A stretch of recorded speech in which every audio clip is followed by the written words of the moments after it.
సొరంగంలో 9వ రోజు సహాయక చర్యలు ముమ్మరంగా కొనసాగుతున్నాయి. ఇవాళ సాయంత్రం తెలంగాణ ముఖ్యమంత్రి రేవంత్ రెడ్డి టన్నెల్ వద్దకు వెళ్లనున్నారు. తాజా సమాచారం మా ప్రతినిధి స్వామికిరణ్ ప్రత్యక్ష ప్రసారం ద్వారా అందిస్తారు. సహాయ చర్యలు ముమ్మరంగా కొనసాగుతున్నాయి. గత శనివారం అంటే అంతకు ముందు శనివారం ఉదయం 8:30 గంటల ప్రాంతంలో శ్రీశైలం సొరంగ మార్గంలో ప్రమాదం జరిగింది. ఈ ప్రమాదంలో మొత్తం 8 మంది చిక్కుకొని పోయారు. పైన ఉన్నటువంటి మట్టి, నీరు, బురద ఒకేసారి కుప్పకూలడంతో సెగ్మెంట్లంతా కుప్పకూలి అందులో పనిచేస్తున్నటువంటి ఇద్దరు ఇంజనీర్లు, ఇద్దరు టన్నల్ బోరింగ్ ఆపరేటర్లు, అలాగే 4 కార్మికులు మొత్తం సొరంగ మార్గంలో పూడికల మధ్య చిక్కుకుపోవడం జరిగింది. వీరి ఆచూకీ కనుగొనడానికి సుమారు 8 రోజుల పాటు సహాయ చర్యలు చేపట్టారు. అయినా ఆచూకీ లభ్యం కాకపోవడంతో ఇక్కడ వాళ్ళు రాడార్ సర్వే నిర్వహించారు. జీబీఆర్ రాడార్ సర్వే నిర్వహించారు. ఈ రాడార్ సర్వేలో మొత్తం 8 మందిని గుర్తించడం జరిగింది. ఇప్పుడు ఆ గుర్తించినటువంటి ప్రాంతాల్లో అంటే అనుమానిత ప్రాంతాల్లో ప్రస్తుతం తవ్వకాలు జరుగుతున్నాయి. ఈ నేపథ్యంలో 8 రోజులు గడిచి 9వ రోజు సహాయక చర్యలు కొనసాగుతున్నటువంటి నేపథ్యంలో ముఖ్యమంత్రి రేవంత్ రెడ్డి ఈరోజు ఎస్ఎల్బీసీ టన్నల్కు చేరుకొనున్నారు. ఈరోజు వనపర్తి జిల్లాలో పలు అభివృద్ధి కార్యక్రమాలు శంకుస్థాపనలో పాల్గొనున్నటువంటి రేవంత్ రెడ్డి అక్కడ సభ అనంతరం పబ్లిక్ మీటింగ్ అనంతరం హెలికాప్టర్లో ఇక్కడికి వచ్చేటువంటి అవకాశాలు మనకు కనిపిస్తున్నాయి. ఇక్కడికి వచ్చి ఇక్కడ జరిగేటువంటి సహాయ చర్యలపై ఆయన సమీక్ష నిర్వహిస్తారని చెప్పేసి అధికారులు చెప్తున్నారు.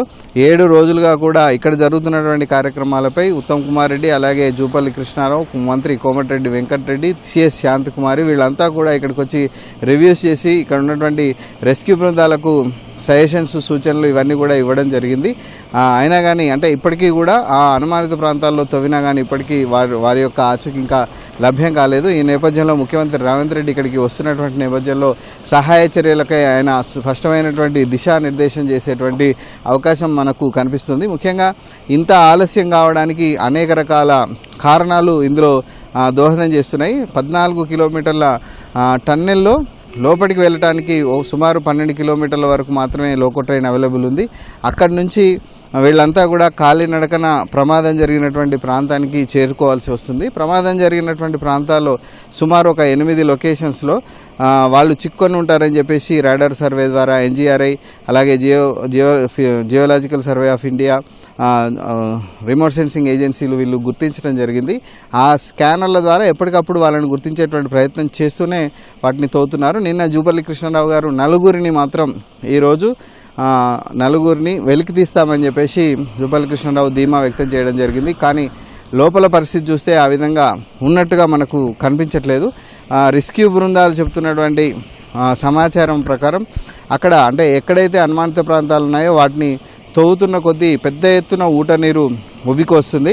కొద్ది దూరం తవ్వగానే ఊట నీరు ఉబికి రావడంతో మళ్ళీ తవ్విందంతా కూడా కుప్పకూలడము, మట్టంతా మళ్ళీ దాంట్లో పడడము ఇదంతా కూడా నిరంతరాయంగా కొనసాగుతుంది. సుమారు 3 మీటర్ల నుంచి 5 మీటర్ల లోతులో వాళ్ళు చిక్కుకున్నట్టుగా అభిప్రాయపడుతున్నారు. అంటే సర్వే ద్వారా లెక్క చేస్తున్నారు.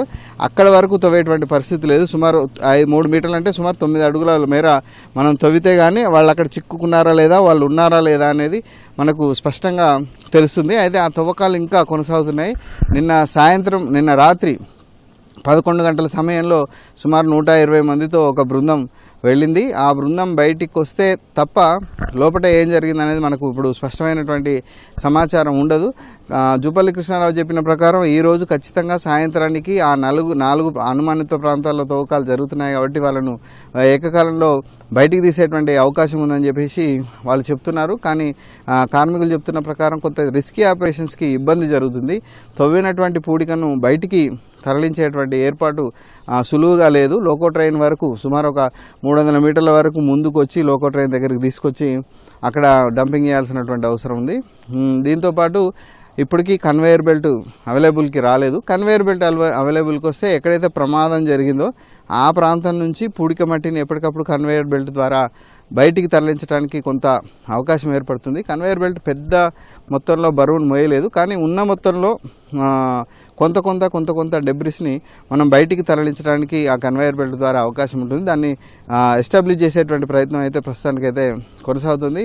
మొత్తంగా చూస్తే ఈ రిస్కీ ఆపరేషన్స్ ఇంకా కొద్ది రోజులు కొనసాగేటువంటి అవకాశం ఉంది. ఇప్పుడు ప్రస్తుతం నలుగురిని వాళ్ళు గుర్తించి బయటకు తీసిన మరో నలుగురు మాత్రం సుమారు ప్రమాదం జరిగిన 14 కిలోమీటరు దగ్గర సుమారు ఒక 20 అడుగుల లోతులో 15 అడుగుల లోతులో వాళ్ళంతా TBM మిషన్ కింది భాగంలో ఉన్నారు అన్నట్టుగా చెప్తున్నారు. సో వాళ్ళను గుర్తించి వాళ్ళ మీద ఉన్నటువంటి పూడికనంతా తొలగించి వాళ్ళను బయటికి తీయాలంటే కూడా మరికొద్ది రోజులు పట్టేటువంటి అవకాశం ఉంది. ఈ ప్రతిబంధకాలన్నింటినీ ముఖ్యమంత్రి రేవంత్ రెడ్డికి ఈరోజు వాళ్ళంతా వివరించే అవకాశం ఉంది.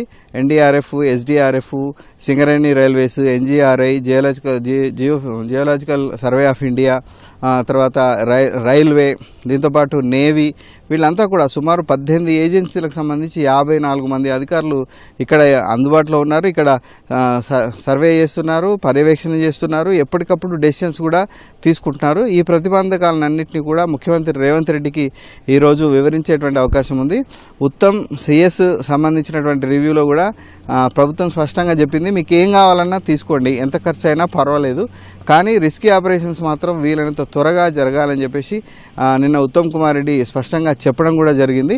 అయినా రిస్కీ ఆపరేషన్స్లో అక్కడ ఉన్న సొరంగంలో ఉన్నటువంటి వాతావరణం సహకరించట్లేదు. లోపలికి సుమారు 120 మంది వెళ్తున్నారు.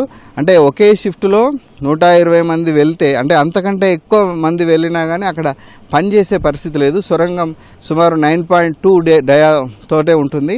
ఎక్కువ మంది వెళ్ళినా అక్కడ పనిచేసేటువంటి వాతావరణం ఉండదు. ప్రస్తుతానికి దెబ్బతిన్నటువంటి TBM ముందు భాగంలో కొంత ఆపరేషన్స్, తర్వాత ప్రమాదం జరిగినటువంటి ప్రాంతంలో 4 అనుమానిత ప్రాంతాల్లో సుమారు ఒక 60 మందిని పెట్టి అక్కడ తవ్వకాలు కొనసాగిస్తున్నారు. అయితే ఇది ఎప్పటికీ పూర్తవుతుంది అనేది ఎవ్వరూ చెప్పలేనటువంటి పరిస్థితి కొనసాగుతుంది. ఇక సీఎం వచ్చిన తర్వాత ఆయన నిర్ణయం మేరకు ఇంకా ఏదైనా పురోగతి కనిపిస్తుందా అనేది మనం వేచి చూడాల్సిందే. ఇది SLBC సొరంగ మార్గంలో సహాయ చర్యలకు సంబంధించినటువంటి తాజా పరిస్థితి. Vote studio.